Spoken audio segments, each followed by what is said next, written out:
How much did we spend last year? Do you know? Do you want to answer the Mormon thing or no? So growing up Mormon, what was it like? What is it like living in America in the current climate? It doesn't matter, you know, how shitty someone treats you. Like, you still had or have so much love. Okay, shall I get up the Q&A? First question, why did you and your ex or your most recent boyfriend break up? True. No, I actually can't talk about it. I think I'll cry. My Shayla.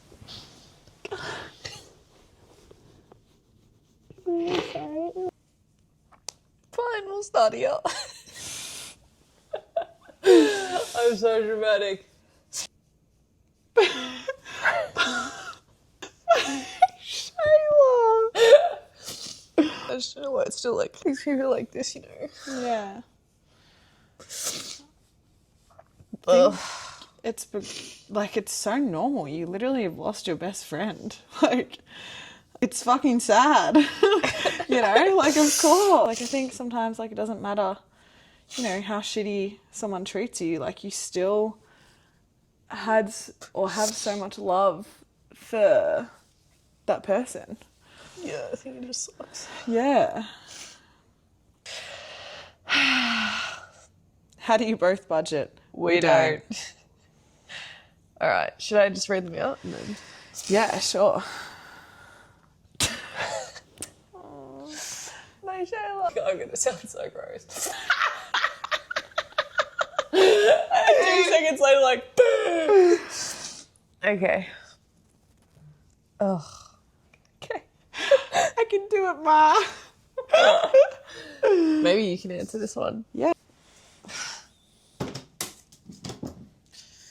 Okay, lock in, Caitlin. Can you please both start a podcast?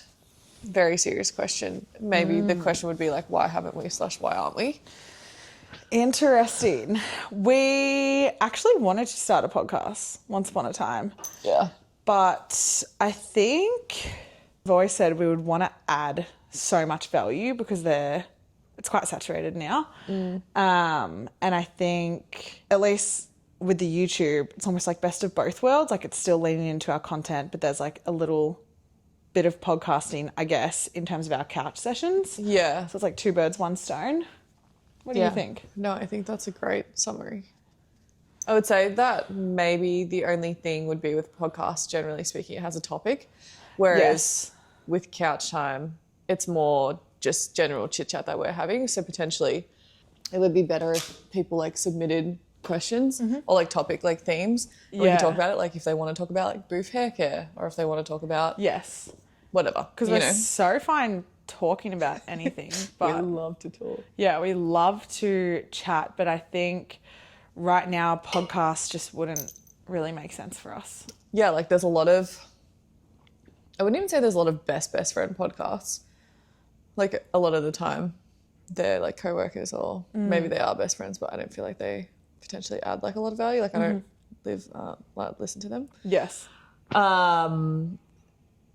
However, to your point, it's another added thing to our plate in terms of work, YouTube, TikTok, Editing. my personal YouTube, editing, the finances, social life. Like, I feel we would want to give it our best go and make it very insightful.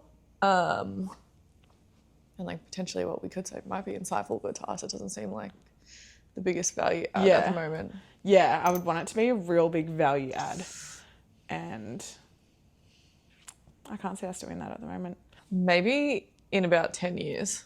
Yeah. Like, and that sounds really drama, but... Yeah, I think if someone were to approach us... Oh, yeah. If we could get paid to do it, different story. Yeah, they could essentially coordinate the production side of it and we're just more so the personalities. I think that would be great. Like we could show up to our call her daddy. 1 hour. Yeah. Oh, we could yap for 6 hours. Yeah, but we can, you know, it's almost like a shift once a week. Yep.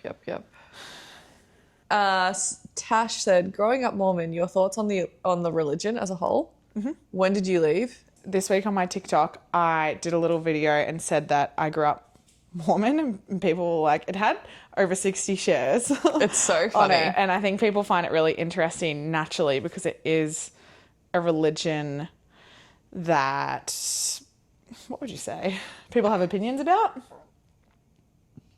From an outsider perspective, I would say that Mormonism, at least how it was presented to me, Yeah. was like polyamory. Like the Yes. guys have heaps of Yes. wives, and it's very like the Netflix documentary they did on like Yeah. Joseph Smith. Like that's what everyone. There's a lot of like, what did you say, stereotypes around the religion? 100%. Way more than like Catholic and Christian. Like I don't even know the difference between those two. So many stereotypes. Yeah. Okay, so growing up Mormon, what was it like? Didn't really know any different at the time. I think my parents were never really strict. There's a lot of different, I guess, like levels of how Mormon you can be. For the most part, across the board, like people don't drink, they don't smoke, you don't swear. I think the coffee is kind of crazy. Yeah, you don't drink coffee. Like basically just anything caffeinated. Like Coke is a little bit frowned upon within really strict families. But What about how you dress? how you dress, like you have to basically cover your shoulders. You have to wear anything down to your knees. When God, you actually, would have hated that. You're a mini skirt yeah, I whore. love mini skirts. I was always playing with fire though. And that's the thing, like my parents, because they weren't strict, I could, like they weren't going to make me wear a skirt that came below my knees. Like I would just wear one that was respectful and one that wouldn't raise any eyebrows, but it would maybe be plain with a little bit of fire. And basically you go to church for 3 hours every Sunday. The rest of your day, you're not meant to do anything. It's like a day of, I guess, Jesus. Revolved around like family time. You're meant to read the scriptures. When you turn 14, you technically go to like, I guess like Bible study before school for an hour. What time? I think it would be like maybe 6:30 till 7:30. It was pretty crazy. Wow. But I think I have so many different feelings towards it. We left when I was 15 and it was my family. We all decided together. I feel like at the time my mum and I were quite into it. Personally, I really loved the social side. Like they really prioritize, they called it youth, but the youth activities. So there would always be like dances held. There would be like trips away. Like it was very involved. And I think they do that so then people aren't distracted by things going on when you are a teenager, such as like drinking, partying, create like a lot of activities to basically keep you locked in to church. So I actually really enjoyed it at that time. But I would say my brother, sister, and dad, they weren't really as interested in it. My dad also didn't grow up Mormon. My mum did. And we all sort of sat down one day and we're like, what are we doing? Like we're either 100%... Because, wasn't that because you weren't going like every single Sunday or something? Like we weren't super consistent with it. And basically mum's like, we're either 100% in or we're not, but like let's just decide all together. And I think that's really nice. Yeah. They give you like a lot of autonomy, I feel, at 15. Yeah, no, I agree. Like, and that's what was so great. They never put pressure on us to whether it was like read the scriptures at home, make sure we say our prayers, like none of that. Like I feel like my parents were really, really great in terms of how strict other parents could be with the church. Like sometimes I would look at other families and be like, oh my God, that would actually be hell. Because they would go home, they wouldn't be able to watch any TV, not play any board games on a Sunday. And mum and dad were like, oh, like, go for it, whatever. But some parents were like really, really strict. I think there's a lot of good that you can take from it. Like they teach you to be a good person. But I think what I didn't like is that for people who weren't in the Mormon church, it's almost like the Mormon church put us as members on a pedestal above people who were outside of the church. And interjection? Me. Oh, yeah, you, yeah. Like they basically were saying like we are more superior because we are following this. And like when we die eventually one day, if we follow all the rules, we're going to end up in like the highest level of heaven, essentially. And And I think one of the eye-opening moments for my family, and my parents always had a mix of people in the church and outside of the church, which I also really liked. So it was never super insular. We basically met my ex-boyfriend's family, and my mum always used this as an example at a time. And she's like, yeah, it's kind of crazy how the church makes as if the people who aren't in it are almost evil to an extent, or what would be another word? Just like not as good people. But my ex-boyfriend's family were like the most beautiful family, and mum would always be like, see, like you don't actually, like the church isn't better just because you go to church and follow all these rules. Like there are like the most amazing people outside of that. Yep. So yeah, I would say that's a little summary. Yeah.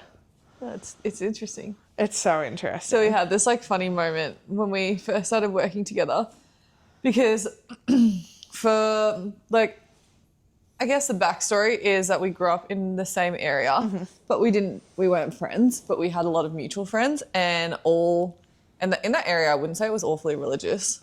No. I only knew like maybe 2 people that were going to church. Yeah.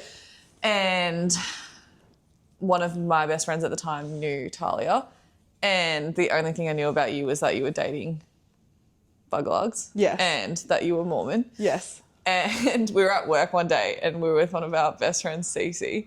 Yeah, it was fresh.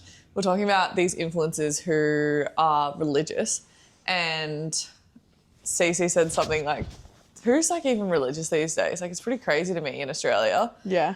And I have never like slacked someone so quick in my life. I was like, shut the fuck up. I'm pretty sure TAHLIA is Mormon. Which is funny because, as I said, I was 15 when we left, and this is when I was 21. Yeah. I was like, shut the fuck up. Blah, blah, blah. Yeah. And then anyway, it was really funny now that we look back on it. Yeah, and actually, to that point, the friend that Caitlin's talking about, she was part of my like big high school group of friends, and when they first came over to my house, we had like this big picture of Jesus in the front living room. And I remember when they were like, oh, like, that's interesting. And I just, like, got to the point, I was like, I don't give a fuck. I'm like, yeah, check him out. Jesus, hand-painted. Nice. But then, like, when we stopped going to church, Mum's like, I don't know what to, because it's not as if, like, your faith in Jesus just, goes from one extreme to another. But she's like, I don't necessarily, like, need to have this, like, big painting just, like, up. Wait, I want to see. But she's like, I also don't want to go to hell if I put it in the bin. Well, you're going to hell anyway, doll. You already left the church. Yeah. Wait, what did you do with it? She gave it to someone, though? Yeah, I think she gave it to Grandma and Grandpa or something. Okay, that is so funny. Right. All right. What are the benefits of sharing finances? It operates like a traditional couple. Mm-hmm. If you're someone who's watching this and you never intend on combining your finances with your husband or your wife or your partner, like, you will not, you can't grasp this conversation. No. Well, not never say never, but you probably will find it really difficult to understand this point. Yeah. Coming from someone who is pretty fluid with their money. Mm-hmm. And I'm going to get comments that's like, I'm fluid with my money, but I would never do this. You're not my target demo. You're not my audience. You're not my people. Right now. If you ask your friends to Venmo you for the coffee, we're in different preferences and categories, personas. Mm-hmm. Moral standards, even. Like a traditional couple, because we do a lot of things together. We still have a lot of independence, I would say, but for the majority of things, we go to the gym together, we eat a lot of our meals together, we spend a lot of our days together, we live together, all of that stuff, and sometimes we work together. I would say the biggest benefit would be able to be the flexibility. Yep. So TAHLIA is salaried and then has some Amazon ads clients on the side, freelance. So her and my big influencer career. Are you joking? Shut up, idiot. You actually do make money from influencers. Shut your little lips. So I would say I've never paid the rent ever. I don't even know, like, the dollar amount of how much our rent is. I know it's around $6,000, but I've never physically gone on and paid it. TAHLIA just always pays my portion and bills and whatever. And that comes out of her salary, because when you think about a salary, something that's guaranteed every, what is it, fortnight or month? I don't even know. Actually, with my new job, I don't know. Okay, whatever it is. She was meant to be the finance girl. So that's the stability. And then we have the variation, which would be my job and any influencing stuff that you bring in, that I bring in. I work as a TikTok strategist, so I have a few clients on retainer, but I'll only take on clients that are really, I actually worked it out the other day, if they're like clearing 200 or 300 mil a year. 100%. So a lot of the time it goes up and down, but the great thing about that is like when it goes up, we have a lot more money to play with. That's like fun money. Yes. So this lifestyle, the way that we share, affords us to be able to live our normal life very comfortably, which we're obviously very lucky, but we do work pretty fucking hard to do that. And then if I, for example, got like an influencer ad, or if I got a really big project, like the one that we were talking about last night, say that was like an extra 10 grand for the month, like USD. It's like, well, that's great because now we're up this much and we can go do all this fun stuff, or we can do this. But just as it goes up, obviously there are months where it's lower. There haven't been a while since I broke up, which is great. I'd say no. Last year, definitely, but not this year. But if it does, say, go down, we know that TAHLIA's salary, we can, I wouldn't say comfortably live, but we could definitely like just be on your salary. Like, obviously I would never not bring in any income, but if we had to live off your salary, it would operate like a couple and I would be like the stay-at-home mum, let's just say. And I think even if, say, hypothetically, I were to quit my current job, like it'd be the same thing. I know that I would have the safety blanket of you. Yep. And it would be no issue. Yeah. Last year, was it last year or the year before? When I quit my job at the startup, I told TAHLIA I wanted to quit. I absolutely really didn't like working there. And I literally quit 1 week later. But I knew that we had her salary, so it would be fine. And I think because we have each other's back, even when TAHLIA quit her job and technically took like a pay cut for this job, we were sitting there and thought, we'll be fine. Yeah, like I took a 15 grand pay cut for my job. So then in my head, I was thinking, okay, well, you just need to work out how to make 15 grand somewhere else. Yeah. Plus, obviously, plus. And that's the thing, like we're very resourceful. Like we will find more ways to make money. Yeah. Like we like working. We love working. We love making money. Like that, say all you want, but that literally like gets us up in the morning. Yeah. And also the stability. Yeah, it's the best of both worlds. So, because if we get a big project, fucking oath. Yeah. Let's go crazy. Let's go nuts. But then if we don't, we'll be fine. You know? Yeah. So I would say that's the main benefit is you get the best of both worlds. You can have like that really fun lifestyle when you get big projects which push you harder to work harder towards them. Yes. And then you also have the stability of knowing that your rent is paid every single month without fail. Yeah. You know? And I completely agree. And almost like there's something so comforting. I feel like when we were going through, let's just refer to it like more poor times, like previously when we first moved here, for example. When we were like down going bad. Through the stress together versus individually. Say, for example, like you were really up and then I was down. Like that just would be so awful. Whereas like we're both down. Like we're both fucking down. And then we're both sitting there in our kitchen eating bloody 2-minute noodles thinking, all right, well, let's fucking do something about this. Yeah. Someone said, do you have rules, e.g. any purchases over X must be discussed? There's no rules. No. But we talk about everything. So even when I was buying like the vlogging equipment, it's like $1,000. I just bought it and then told you. I didn't say like, hey. And that's like, I think people get confused when we share finances. Like all of our money, yes, it's pooled, but then we pay each other almost like a salary. So like Caitlin still has her money and I still have my money. And then we also have the joint. So with a purchase like that, it's just, obviously it's for our YouTube. It's an assumed purchase that would come from our joint account. Like, yeah. So it's like if TAHLIA made $1,000 and I made $500, say for the entirety of the month, that would be $1,500 together, and then after tax, whatever, and then we'd probably get like $500 each, even though Tal's made $1,000 of that. Yeah. Yeah. So then we can go and spend that on whatever we want if you want to. Yeah. Like that's like our grocery money and like whatever it is. Yeah, and we even like that money that then becomes our own. it'll then be like tit for tat in terms of like Caitlin will pay for a dinner. I know in my head, like, I'll pay for the next dinner. So we're not actually, like, we rarely pull money for day-to-day life from the joint. I would say it's just, like, on random occasions. If, for example, one day we went, like, fucking nuts. Wait, when was this? After the half marathon in April. Oh, we went crazy. We went crazy. We literally did, like, all the finest restaurants in New York. We did Via Corona, Dante, where else? Bar Pisolino. Not Parker House. Parker. Jersey Shore. Yeah, we went nuts. And I think between four of us, we all spent, what was it? The bill was like $600 for just Kayla and I. We're like, yeah, chuck it on the joint account. Yeah. Business expense. Business expense.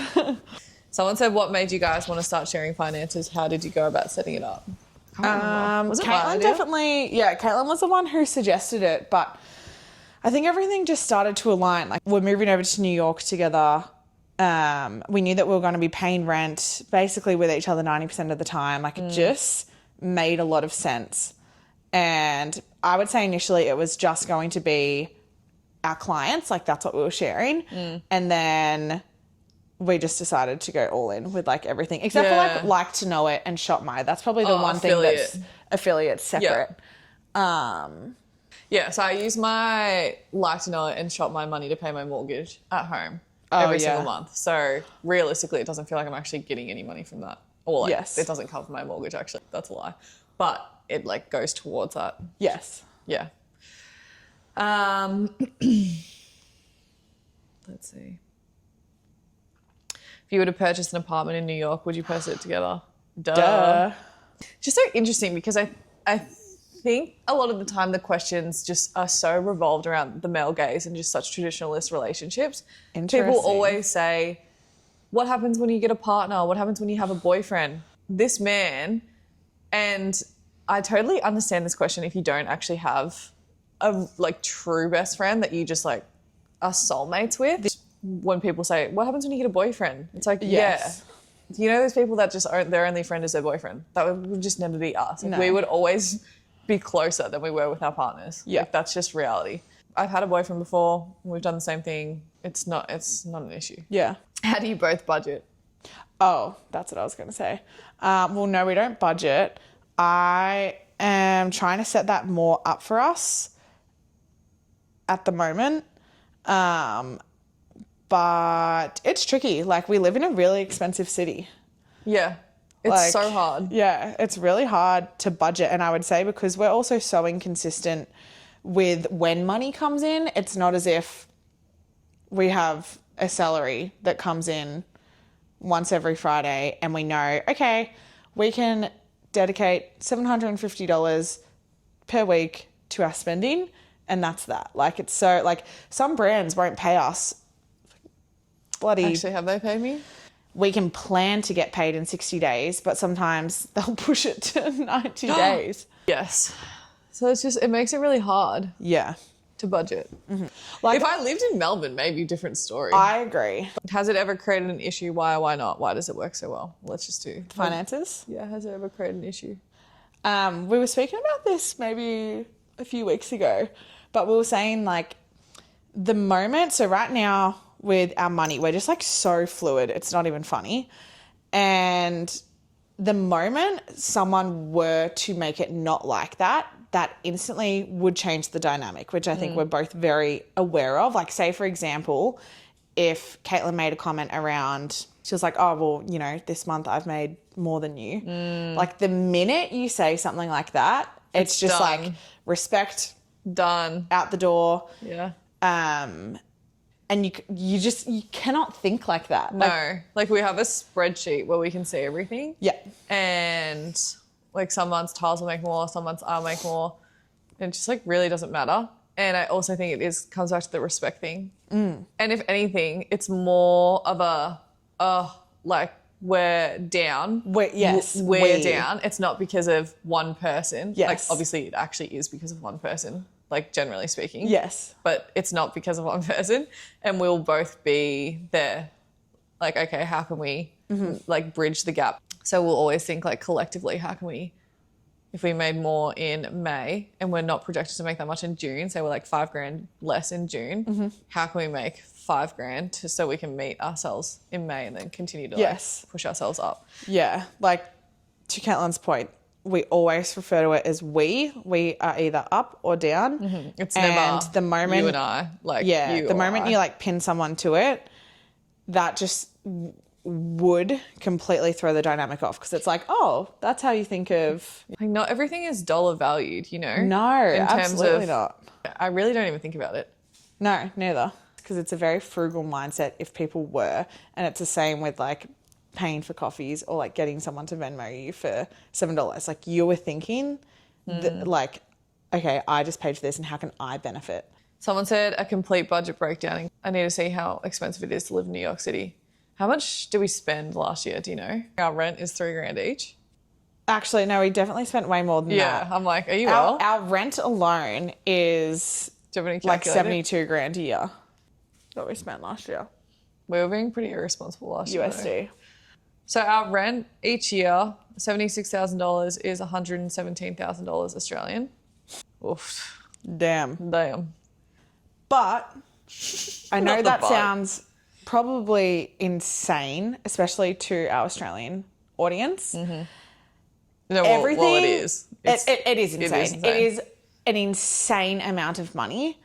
However, everything is really relative in terms of like, people get paid a hell of a lot more in New York versus even Chicago. Yeah, or Texas or wherever. Wherever. Like, New York has the highest salaries. You know? So I think we'll be able to do, if you have any questions about the finances or what we spend, we could definitely do like what we spend in a month. It's budget breakdown time. I don't like that. Mine's going to be blown out this month. Oh, Pinky. I'm going to lose. You're going to win. I got the Bahamas. It's costing me $1,800. You'll win every month after that until we're 40. A lot of it's just to do with the finances. Yeah. So funny. So funny.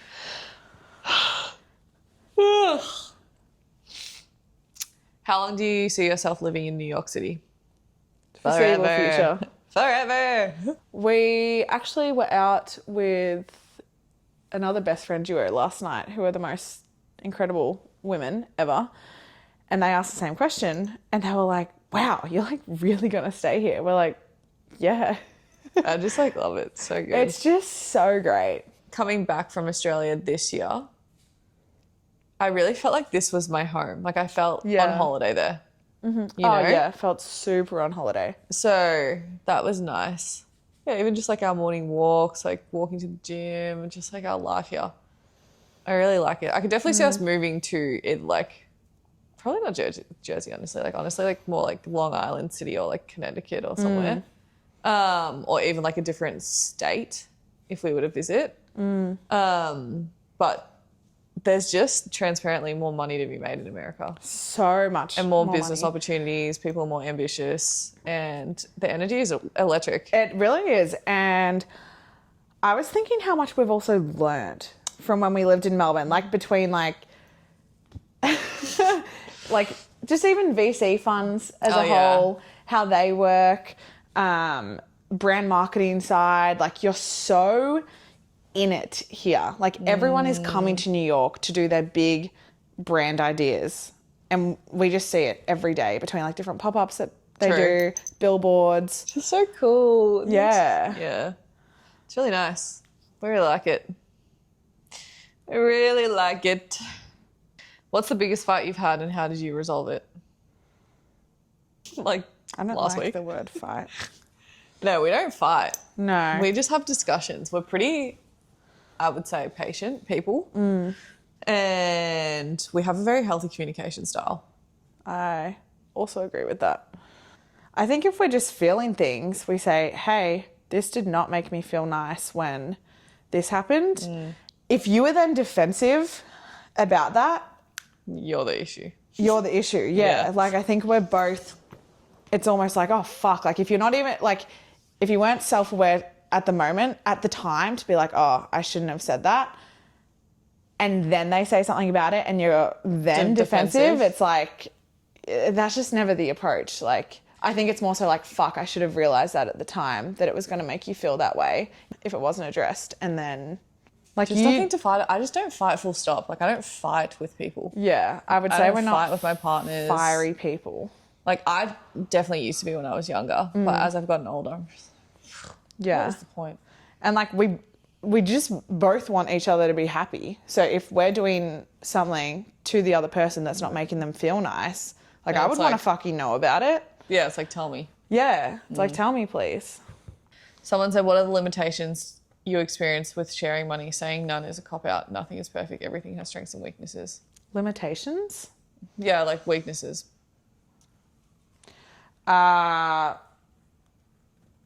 Specifically with sharing money. There's so many perks. Yeah, there's so many perks. I would say the only thing is, back to your point about being down bad, it's like even if you were like crushing and making like more money than you've ever made, but then I wasn't, say, then like you just have to experience being down bad.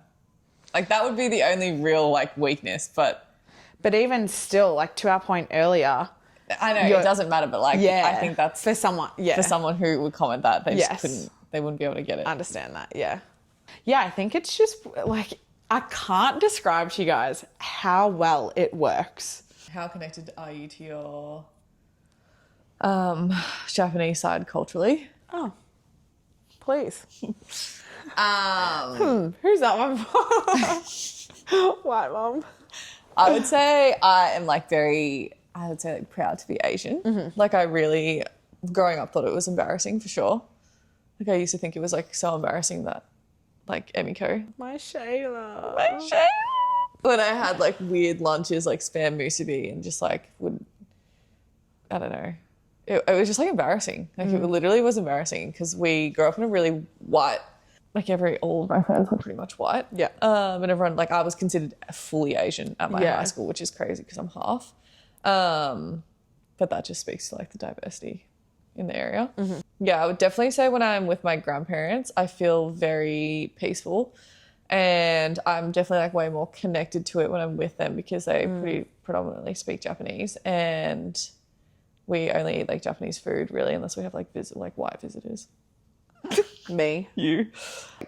Praying and stuff. But basically there's like this bowl that you have and then there's, what do you call it? I don't even know what you would call it. But when I was younger, I would have to always, it's got like pictures of our people in our family that passed away. And every night before bed, you would ding it and then you would like say something in your head to them and stuff. So I think a lot of the time when I'm there, I feel like way more culturally connected to being Japanese and just like all of that stuff. I am going to Japan because my grandparents live there in September. So I think that will feel really nice. And when I'm there, I feel very peaceful. Like it's my favorite place to visit. In the home, like I always thought that when I would live with my partner, like I'd have a very like Japanese style home in terms of like the layout, the furniture, just like the utensils that we use, like even like washcloths. And honestly, just like little things that Japanese people do. The shower things that I got you and then always like waiting until your body's like fully dry until you get out of the shower. It sounds weird, but I'm like, these are like really little things, like no outside clothes on the bed, like just so honestly, many. Japanese culture is 100% superior. Very polite, very kind, A lot clean. of yeah, I would say like a big thing in Japan as well, or being Japanese, is gift giving. And like whenever I go somewhere, I always like to get like people gifts or like my partner or tiles. Like I'll always bring like souvenirs back, and I did that growing up. Like if we went on a holiday, I'd always have to get every single kid in my class, like 27 kids, gifts, and then I would have to come home and wrap every single one of them and write every single person a note and then come with my box and like hand them out. Oh my it's God. like a very Japanese thing. But aside from that, I wouldn't say there's really anything else. Like obviously there's so much more culture that I could be a part of. I definitely feel like way more connected to people who are like half Asian. I was about to say this. Yeah.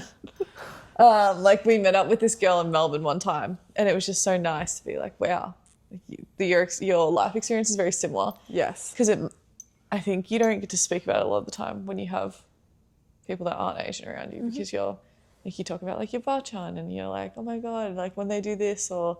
Well, I'm ready to lean in more if we need to. I would love that. I'd love to. I'd definitely say in the way that I eat as well.